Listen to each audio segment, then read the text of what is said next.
Shalom saudara, selamat hari Minggu, selamat beribadah melalui online ini. Saya berharap semua saudara sukacita, bergairah mengikuti ibadah ini. Tapi sebelum kita mulai, mari kita dengar pengajaran dari pusat. Hari Minggu. Saya percaya semua masih mengalami sukacita Roh Kudus. Edisi Voice of Pentecost kali ini akan membahas hidup yang dimotivasi oleh Roh Kudus. Dengan adanya pandemi COVID-19, kehidupan di negara kita dan di seluruh dunia berubah sepenuhnya. Sekarang gereja tidak bisa lagi secara maksimal menemani jemaat dalam pergumulannya secara fisik, sebab semuanya dibatasi oleh penggunaan teknologi untuk berkomunikasi. Di mana dulu kita bisa dengan bebas beribadah di gedung gereja, konseling tatap muka, berdoa bersama dalam rumah doa, sekarang semuanya harus dilakukan secara online. Mungkinkah Tuhan mengizinkan semua hal ini terjadi? Tuhan mengizinkan hal ini untuk terjadi supaya setiap orang mulai memperhatikan kondisi dan pertumbuhan rohani masing-masing. Salah satunya adalah supaya kita bisa menggunakan waktu ini untuk membangun hubungan yang lebih intim dengan Tuhan. Sangat penting bagi kita untuk bisa membedakan arti pengertian dan pengalaman. Memasuki masa yang baru ini, kita harus mengalami Tuhan secara pribadi. Mungkin dulu pengenalan kita akan Tuhan hanya sebatas apa yang dikatakan oleh pembicara, atau apa yang diajarkan oleh guru kom saat kelas. Tetapi sekarang, kita harus berusaha untuk mengalami dan mengerti peran Roh Kudus dalam kehidupan kita secara pribadi. Roh Kudus memiliki berbagai macam peran dalam kehidupan pribadi seseorang. Yang pertama adalah sebagai penolong. Roh Kudus sebagai penolong yang diutus Tuhan kepada kita. Dalam masa-masa seperti ini, kita perlu meminta dan mengandalkan pertolongannya dalam kehidupan kita. Kedua adalah sebagai roh kebenaran. Roh Kudus memimpin kita untuk memahami seluruh kebenaran firman Tuhan. Kita perlu melatih diri kita untuk lebih peka dalam mendengar bimbingan Roh Kudus dalam kehidupan kita. Yang ketiga adalah sebagai penghibur. Roh Kudus memberikan dan memulihkan rasa aman dan nyaman, bahkan dalam situasi yang tidak memungkinkan bagi akal manusia. Keempat adalah sebagai sumber kuasa. Kisah Para Rasul 1 ayat 8 berkata, Roh Kuduslah yang memberi kita kuasa yang memampukan kita untuk melakukan pekerjaan Tuhan. Kelima adalah memilih dan menentukan peran dalam pelayanan. Roh Kudus bukan hanya memakai, tetapi juga bisa menentukan posisi, lokasi, dan peran seseorang di dalam pelayanan. Contohnya, Stefanus dipilih untuk pelayanan meja, Petrus dipilih sebagai rasul, dan saudara juga bisa dipilih oleh Roh Kudus dalam pelayanan di bidang masing-masing. Keenam adalah mengurapi. Pengurapan yang berasal dari Roh Kudus inilah yang akan mengajar orang Kristen dalam setiap pemikiran, keputusan, dan langkah yang diambil. 7. Roh Kudus memberi perintah. Roh Kudus memberi rema dan firman yang harus kita terima sebagai perintah untuk dilaksanakan. Oleh sebab itu, perintah-perintah yang diberikan oleh Roh Kudus selalu membuahkan hasil yang baik bila kita percayai dan kita taati. Yang kedelapan adalah memimpin. Roh Kudus akan memimpin kita masuk ke dalam jalan dan rencana Tuhan atas hidup kita. Pimpinan Roh Kudus akan menciptakan manusia yang tidak lagi hidup untuk dirinya sendiri, melainkan untuk Kristus. Yakobus 4 ayat 8 berkata, Mendekatlah kepada Allah, maka Ia akan mendekat kepadamu. Hal ini penting khususnya dalam masa-masa yang kita sedang alami saat ini. Inisiatif Tuhan untuk mendekati manusia tidak lagi perlu diragukan.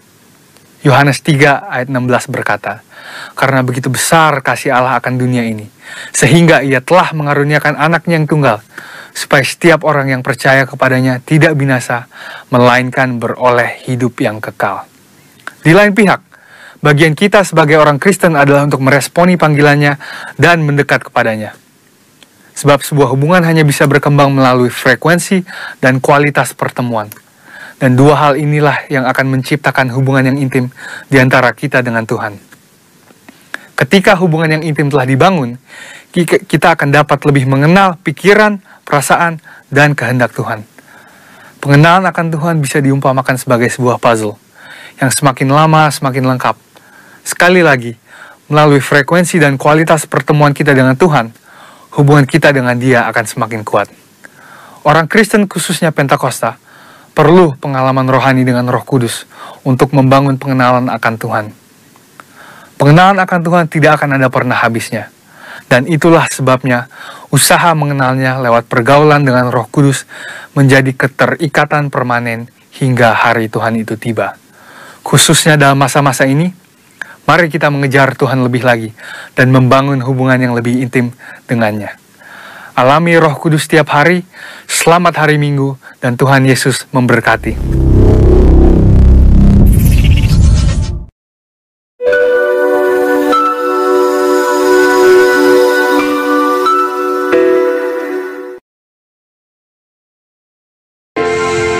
Shalom saudara. Shalom. Apa kabar saudara? Haleluya. Kita percaya walaupun dimanapun saudara berada, baik di rumah-rumah, setiap keluarga Tuhan pasti hadir dalam setiap rumah keluarga saudara. Dan kita percaya pada hari Minggu, dan kita masih mau tetap percaya bahwa Tuhan ada dan hadir dalam setiap rumah untuk memenuhi keluarga kita dengan damai dan sejahteranya Tuhan. Mari saudara, kita siapkan hati kita untuk datang menyembah Tuhan. Biarlah Bapa, Roh Kudus-Mu menuntun kami, keluarga, tiap rumah Engkau datangi, Engkau hadiri. Karena kami percaya Bapa, kami datang dengan kerinduan hati, dengan kesungguhan hati. Dan biarlah setiap pujian, penyembahan yang kami naikkan untuk memuliakan nama-Mu, kami siap untuk mengagungkan Engkau ya Bapa. Haleluya. Haleluya Jesus. Mari kita naikkan pujian ini. Kita panggil Dia Bapa ya Bapa. Kami mau naikkan syukur kami kepada-Mu. Haleluya Jesus. Bapa,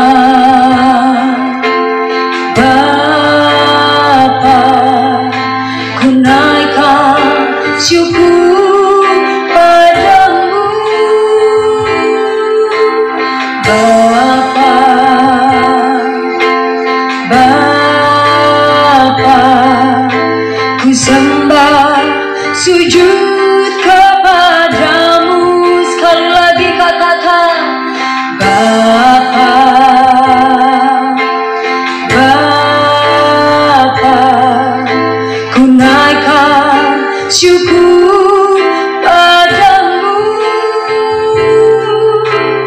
Bapa, Bapa, ku sembah sujud kepadamu. Sungguh besar dan kudus nama-Mu Bapa, ku selalu puji nama-Mu. Besar setiamu, rahmat-Mu di dalam hidupku Bapa, ku mengagumi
setiamu, rahmat-Mu di dalam hidupku.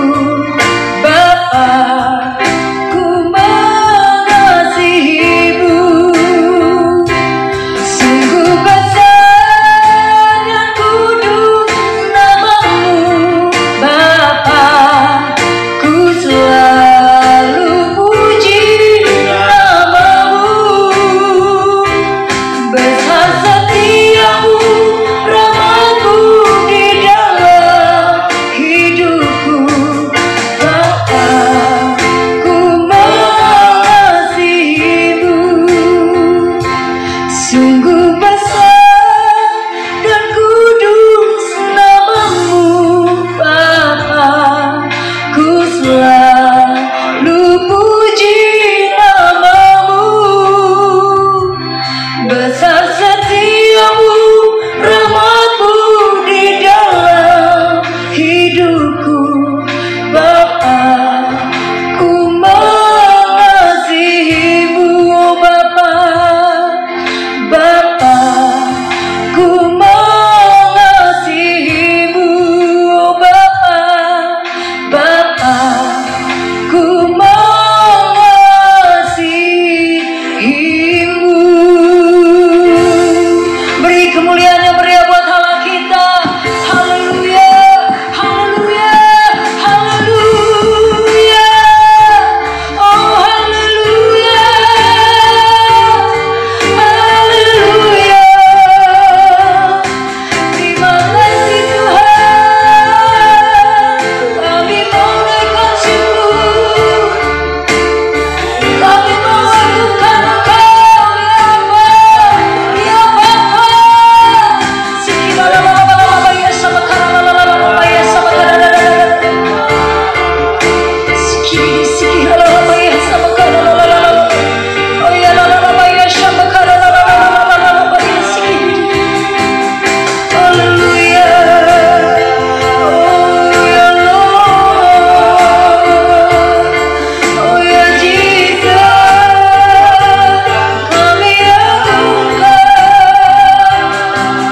kami muliakan, kami meninggikan Engkau. Haleluya, Jesus. Sikiralala ya sama karalala.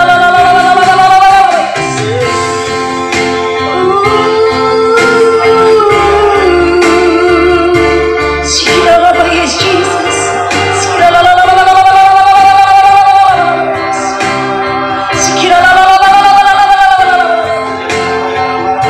Terima kasih Tuhan, terima kasih ya Aba ya Bapa untuk kebaikan-Mu, untuk rahmat-Mu yang selalu baru setiap hari.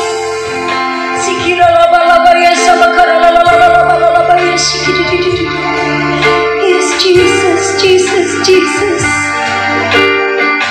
Kami mau terus sembah Engkau Tuhan. Biarlah setiap mulut bibir lidah kami menjadi korban yang harum di hadapan-Mu Bapa. Biarlah kami setiap di rumah-rumah kami saat ini kami beribadah. Kami mau datang dengan kesungguhan hati kami, menaikkan pujian yang harum bagi kemuliaan-Mu Bapa. Siralaba ya sama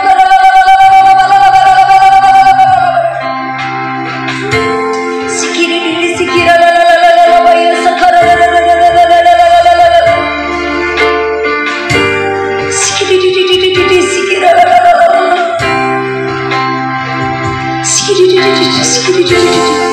ya laba ya sama karalala. Yes, Jesus.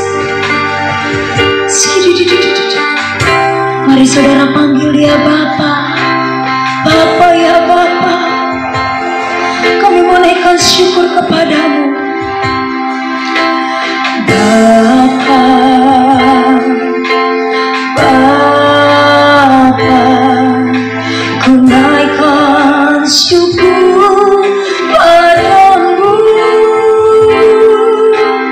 Bapa, Bapa. Ku sembah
Terima kasih Tuhan.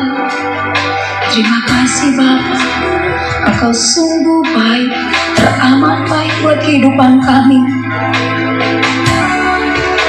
Kami percaya Bapa,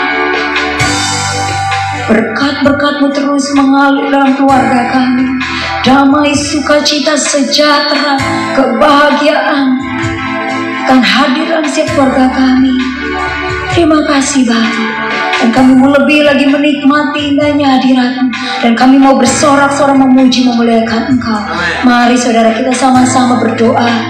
Bapa kami yang di surga, dikuduskanlah nama-Mu, datanglah kerajaan-Mu, jadilah kehendak-Mu di bumi seperti di surga. Berikanlah kami pada hari ini makanan kami yang secukupnya, dan ampunilah kami akan kesalahan kami, seperti kami juga mengampuni orang yang bersalah kepada kami.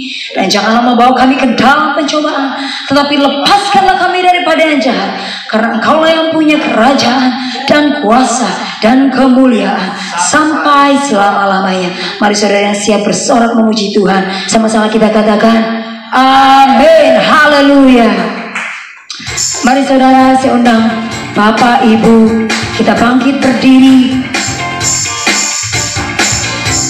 Kita boleh posisikan kita di tempat yang terbaik. Kita memuji, memuliakan Tuhan. Kita memberikan pujian, jangan lelah. Karena kita percaya Tuhan pun tidak pernah lelah untuk menuntun kita, untuk memberkati kita. Haleluya. Lelah bekerja di ladangnya Tuhan, Roh Kudus yang beri kekuatan, yang mengajar dan menopang. Tiada lelah bekerja bersamamu Tuhan, Roh Kudus mencukupkan akan segalanya. Ratakan tanah, takkan tanah bergelombang, timbullah tanah yang berubah. Dan siap dibangun Di atas dasar iman, ratakan tanah bergelombang, timbullah tanah yang berubah. Menjadi siap dibangun dan siap dibangun. di atas dasar iman.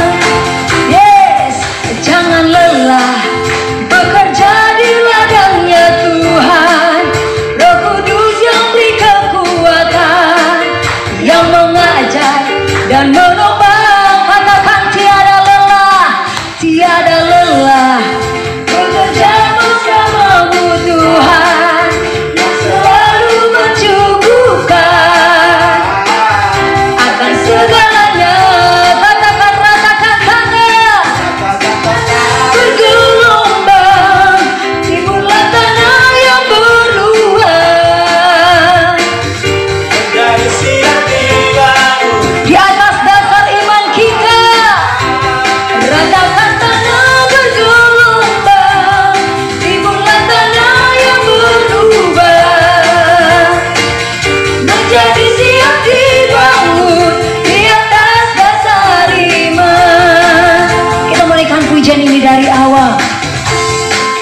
Jangan lelah bekerja di ladangnya Tuhan, Roh Kudus yang beri kekuatan, yang mengajar dan menopang. Katakan tiada lelah, tiada lelah bekerja bersamamu Tuhan. Katakan Dialah yang selalu mencukupkan segala kebutuhanmu. Yes.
sukacita saudara. Amin.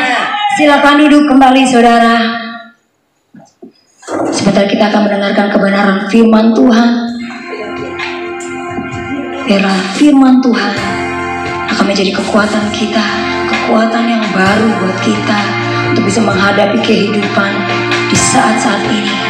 Mari saudara, kita siapkan hati kita. Terima kasih Tuhan Yesus, terima kasih Bapa. Biarlah Bapa, saat ini Kau membukakan hati kami untuk kami bisa menerima kebenaran firman-Mu, sehingga setiap benih-benih firman-Mu itu boleh menjadi kekuatan yang baru buat kami, sehingga kami semakin kuat untuk menjalani kehidupan kami yang semakin hari semakin jahat, semakin hari semakin membingungkan. Tapi kami percaya Tuhan mau memberi kekuatan melalui firman. Yes, ya Roh Kudus, biar Engkau jamah kami.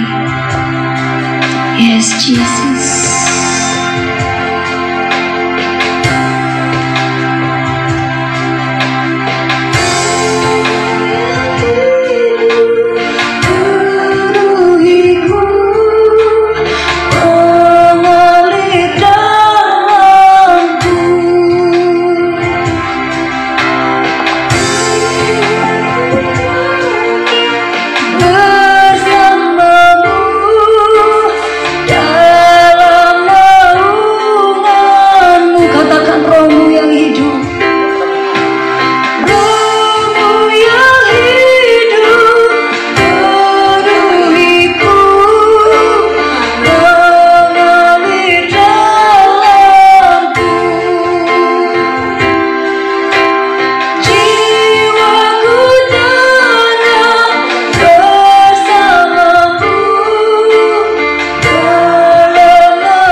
Bapa, terima kasih Tuhan, kami bersyukur kami terus boleh mengikuti ibadah kami walaupun secara online ya Tuhan.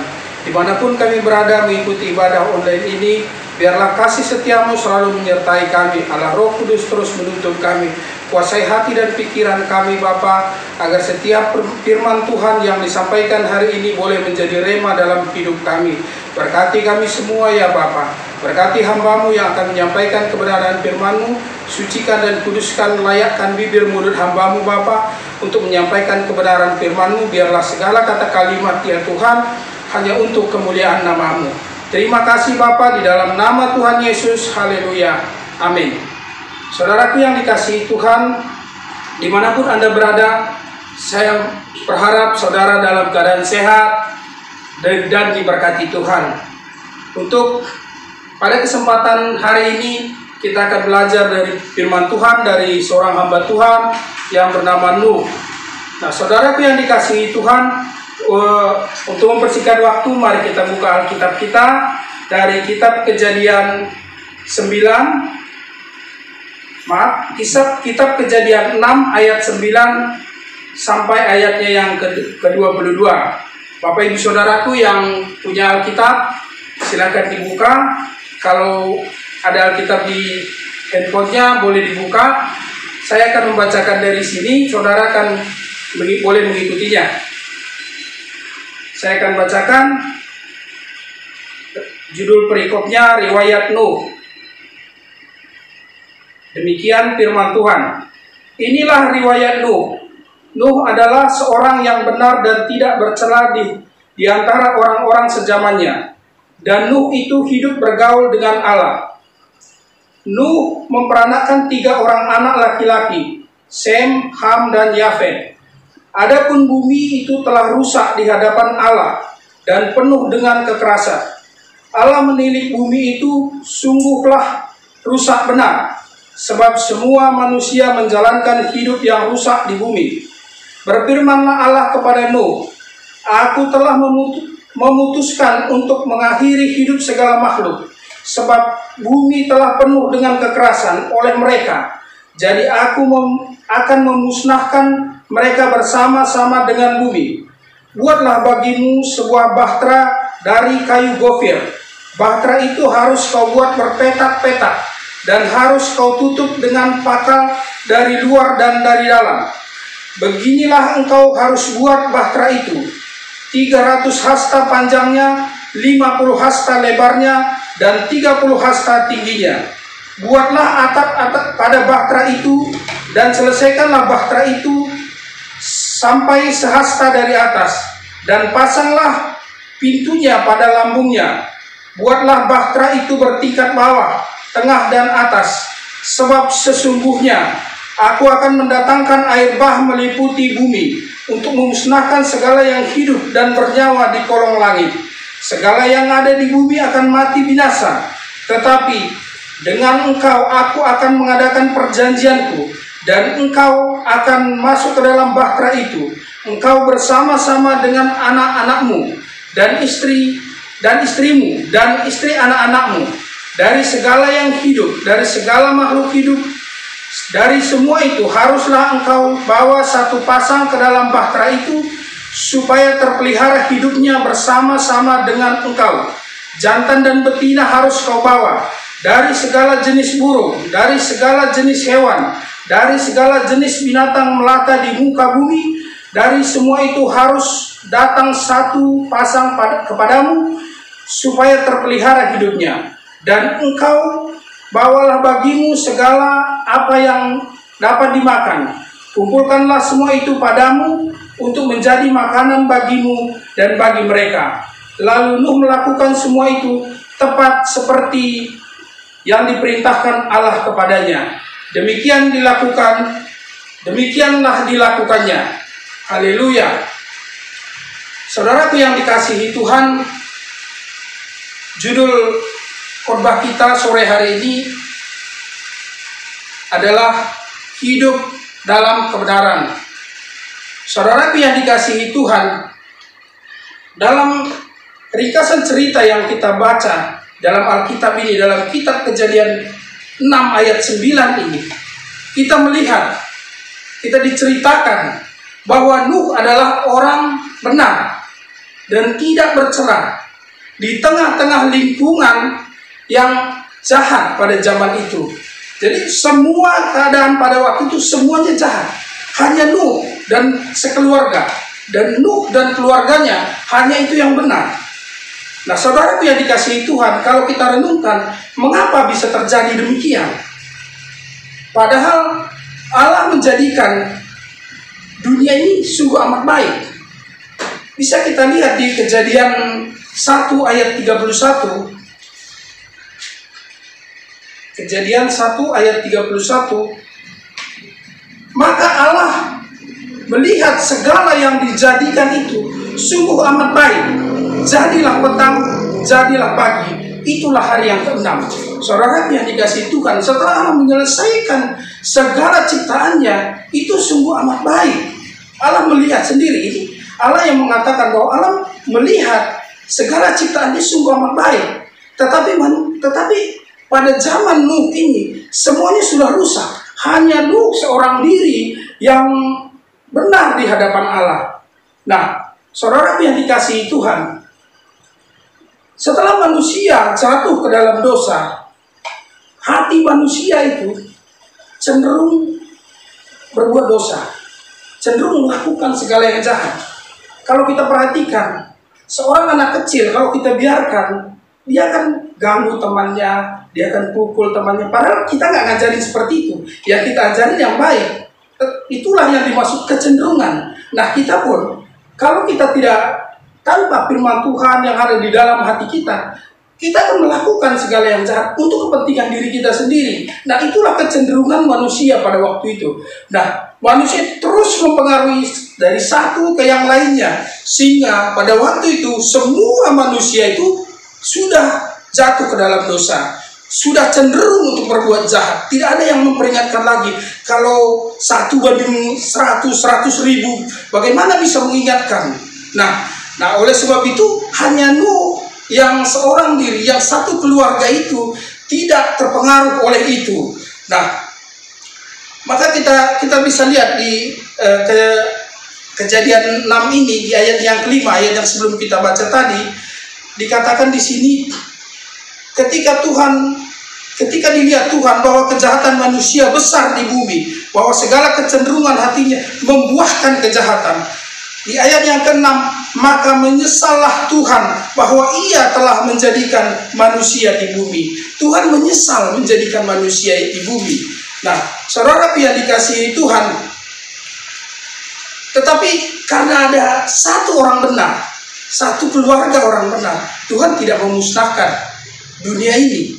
Kenapa? Bukan karena Tuhan tidak mampu, bukan karena Tuhan tidak berani mengingkari janjinya, karena dia sudah berjanji keselamatan. Tetapi Tuhan memang tidak mau. Tuhan itu maha pengasih. Tuhan itu maha pengasih. Jadi dia tidak mau asal ada satu. Nah, satu aja yang benar, Tuhan pasti selamatkan. Oleh sebab itu kita sebagai orang Kristen, sebagai anak-anak Tuhan, kita harus menjadi berkat bagi dunia ini. Nah, saudara yang dikasihi Tuhan, hari ini kita akan belajar bagaimana Nuh bisa tidak terpengaruh, bisa tetap hidup benar di tengah-tengah lingkungan yang sangat jahat pada zamannya. Nah, saudara yang dikasihi Tuhan, kita berpikir apakah Nuh itu mengisolasi diri, menutup, tidak bergaul dengan lingkungan, dengan sanak saudaranya, sehingga dia bisa tidak terpengaruh. Karena kalau dibilang pengaruh itu, kita hidup di dunia ini, kita enaknya itu selalu ikut arus. Kemana orang banyak kita ke situ. Kalau kita sendiri berbeda, justru kita dianggap aneh sama dunia. Nah, tapi Nuh dia tetap. Tapi bagaimana dia bisa bergaul dengan orang-orang di sekelilingnya, dia bisa menerima, bisa bergaul. Nah, karena gini, ada ayat Alkitab berkata di dalam Mazmur 1 ayat 1, saya akan bacakan bagi saudara. Berbahagialah orang yang tidak berjalan menurut nasihat orang fasik, yang tidak berdiri di jalan orang benar berdosa, dan yang tidak duduk dalam kumpulan pencemooh. Saudara yang dikasihi Tuhan, apakah ayat ini mengajak kita untuk tidak berkumpul dengan orang-orang berdosa? Apakah ini melarang kita untuk bersosialisasi dengan orang yang di luar dari anak Tuhan? Saudara yang dikasihi Tuhan, saya kira bukan demikian. Karena kalau kita tidak berkumpul juga dengan mereka, kita mengisolasi diri, kita sama-sama anak Tuhan, bagaimana mereka bisa mendengar kebenaran kalau bukan dari kita? Nah, sebab di Tuhan Yesus sendiri berkata, Aku mengutus engkau seperti anak domba ke tengah-tengah serigala. Lukas 10 ayat 3. Saya akan bacakan bagi saudara. Pergilah, sesungguhnya aku mengutus kamu seperti anak domba ke tengah-tengah serigala. Kita tidak diutus hanya kepada di antara domba-domba, tetapi kita diutus seperti anak domba ke tengah-tengah serigala. Nah, apa maksudnya? Supaya kita yang telah menjadi garam dan terang ini boleh menjadi terang di tengah-tengah orang lain, di tengah-tengah orang yang ada di dalam kegelapan. Jadi saya kira salah kalau kita harus menutup diri supaya tidak terpengaruh, supaya kita mengisolasi diri, kita tidak mau bergaul. Nah, tapi kita harus tetap ikut dalam rombongan mereka, tetapi kita tidak terpengaruh. Nah, bagaimana caranya? Nah, kita lihat di ayat yang kita baca ini, bagaimana Nuh bisa seperti itu. Nah, kuncinya pada ayat yang ke-9. Inilah riwayat Nuh. Nuh adalah seorang yang benar dan tidak bercela di antara orang-orang sezamannya. Dan Nuh itu hidup bergaul dengan Allah. Nah, yang menjadi poin pertama ialah hidup bergaul dengan Allah. Nuh memiliki hubungan yang baik, hubungan yang intim dengan Allah. Seberapa intim, saudara? Seberapa intim kita memiliki hubungan dengan Tuhan, sebegitu kuat kita akan bertahan terhadap segala tekanan, segala proses dalam kehidupan ini untuk kita terus bertahan untuk mengikut Tuhan. Nah, sekuat itulah kita bisa hidup sesuai dengan firman Tuhan. Nah, saudara yang dikasihi Tuhan, kita sebagai orang Kristen yang bisa kita renungkan adalah seberapa banyak sih kita sebagai orang Kristen yang bisa kita berdoa, kita bersekutu dengan Tuhan. Nah, saudara yang dikasihi Tuhan, berhubungan intim dengan Tuhan itu boleh dimulai dari bacaan kita, doa, pujian, dengar khotbah. Nah, saudara yang dikasihi Tuhan, seberapa banyak itu bisa kita lakukan? Kita yang sekuler, kita yang usaha, kita yang kerja. Nah, kalau hamba-hamba Tuhan bisa aja dia dengar khotbah, baca Alkitab setiap hari, tapi kita sebagai yang sekuler, apakah bisa? Nah, saya kira itu juga bisa. Seberapa banyak kita? Kadang-kadang kita berpikir bahwa saya kadang-kadang dengar orang berdoa, jangan-jangan ini doa cuma makan, habis makan ntar makan lagi baru berdoa. Nah, kadang-kadang kita terpikir seperti itu. Nah, saudaraku yang dikasihi Tuhan, kita harus banyak-banyak berdoa, banyak pujian. Itulah hubungan intim dengan Tuhan. Bukan kita berdoa sewaktu-waktu. Kita harus tentukan jam berapa kita bisa berdoa. Kita harus atur waktu kita untuk jam-jam doa kita. Kita sesuaikan dengan kegiatan kita.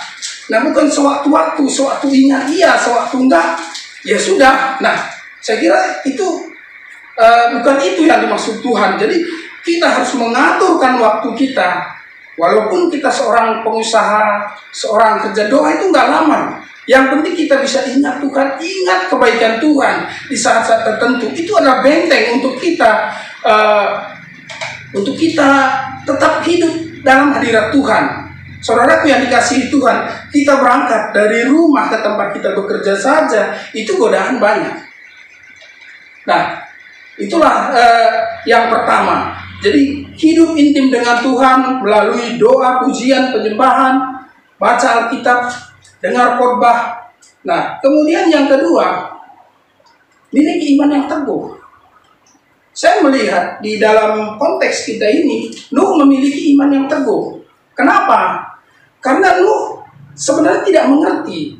Mungkin saja Nuh tidak mengerti itu bahtera itu seperti apa. Kelihatan dari Tuhan itu menyuruh Nuh secara detail, dia menjabarkan dari bahannya, letaknya, bentuknya, ukurannya. Nah, karena ini bukan di suatu tempat yang di pinggir pantai. Tetapi kita lihat di ayat yang ke-22, kita mencatat, lalu Nuh melakukan semua itu tepat seperti yang diperintahkan Allah kepadanya, dilakukannya. Nuh melakukannya, tapi walaupun dia tidak mengerti, mungkin saja dia diejek, Loh kok bikin perahu di tempat yang kering, bukan di pantai? Terus bikin perahu yang besar, gimana membawa ke pantai? Nah, demikian juga di dalam kehidupan kita sebagai orang percaya. Mungkin saja kalau kita berjalan berbeda dengan orang lain, mungkin kita banyak diledek, ditertawakan gitu. Kamu itu sok atau gimana? Nah, tapi kita harus tidak terpengaruh. Banyak juga yang mungkin memancing amarah, emosi saudara. Nah, tetapi kita sebagai anak Tuhan ingat ini. Kita harus memiliki iman yang tangguh. Ingat bahwa iblis bisa saja memakai orang-orang di sekeliling kita, entah teman, saudara, atau siapa saja, untuk memberikan kita, menyakiti kita, mentertawakan kita, dan lain sebagainya, menekan kita, mengintimidasi, dan lain sebagainya. Tetapi kita harus percaya, kita punya Tuhan yang sanggup menolong kita. Nah, saya kira ini yang harus kita boleh ambil hikmahnya, sehingga kita boleh menjadi berkat. Saudaraku yang dikasihi Tuhan, demikian firman Tuhan yang saya sampaikan. Tuhan Yesus memberkati. Mari kita berdoa. Bapa, terima kasih Tuhan, segala hormat, pujian, kemuliaan kepadamu. Bapa, hamba telah menyampaikan isi hatimu, kebenaran firman-Mu yang Engkau taruh di hati hamba. Tuhan, kiranya Engkau terus bekerja, Allah Roh Kudus terus bekerja, terus memberitakan kebenaran apa yang hamba sampaikan, sehingga Tuhan, anak-anak-Mu boleh diberkati melalui kebenaran firman ini. Terima kasih Bapa, di dalam nama Tuhan Yesus. Haleluya, sama-sama katakan amin.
Bapa kami dalam surga, kami bersyukur Tuhan.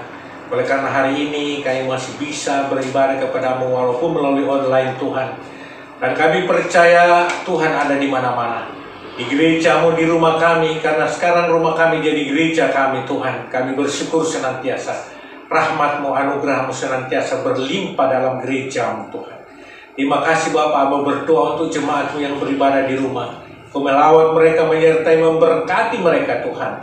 Kau menyertai yang sakit Tuhan sembuhkan. Yang berbeban berat Tuhan angkat masalah-masalahnya. Beri hati untuk mengampuni, mengasihi lebih lagi Tuhan. Mereka yang kesulitan ekonomi Tuhan, kami berdoa dalam nama Tuhan. Kau memberkati, buka tingkap-tingkap langit Tuhan untuk memberkati dan anak-anakku semua berkecukupan bahkan hidup dalam kelimpahan.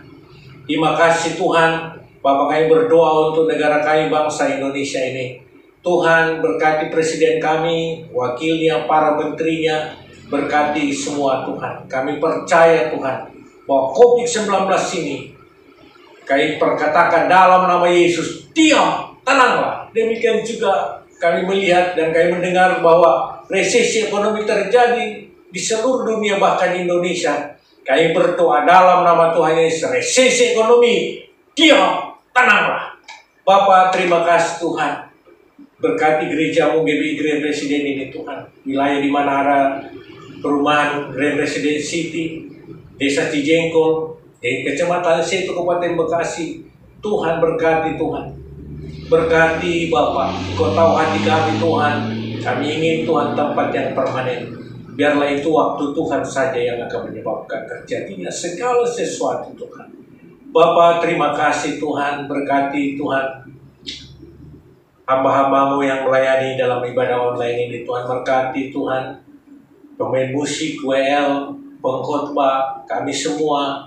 Tuhan berkati Bapak berlimpah-limpah. Berkati gembala rayon kami Tuhan, Pak Andi Markus, Ibu Tanti, keempat wakilnya, Ko Yunus, Pak Sampai Tua, Pak Robert Butar-Butar, John Cahyadi. Tuhan berkati. Berkati juga gembala pembina kami Pak Bapak Pendeta Dr. Insinyur Niko Nyotora Haryo. Tuhan berkati. Bersama dengan Ibu Rohani kami, Bu Hermi, keluarga besar Pak Niko. Tuhan berkati. Keempat wakilnya Tuhan berkati Tuhan.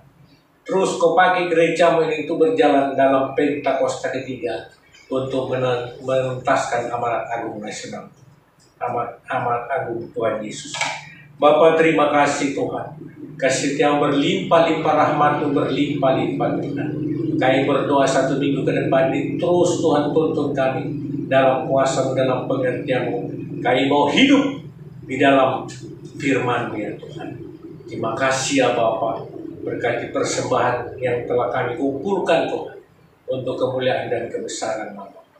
Terima kasih dalam nama Tuhan Yesus, Tuhan kami yang hidup, Allah kami yang berkuasa. Kami datang kepada Bapa di surga. Haleluya. Sama-sama katakan amin.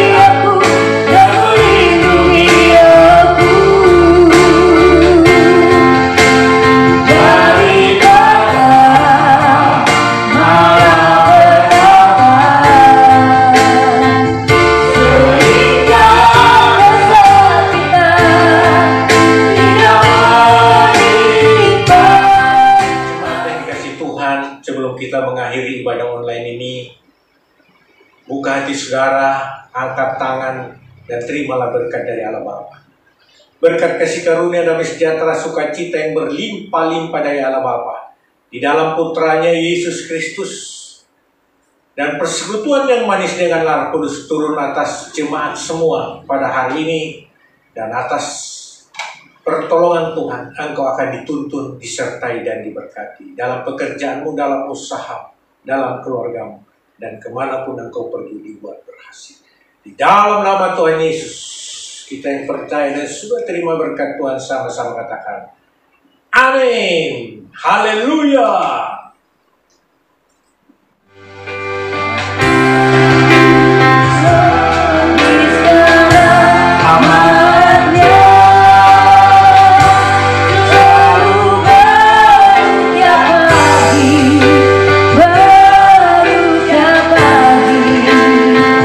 Bersatu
selamat pulang, Tuhan Yesus memberkati.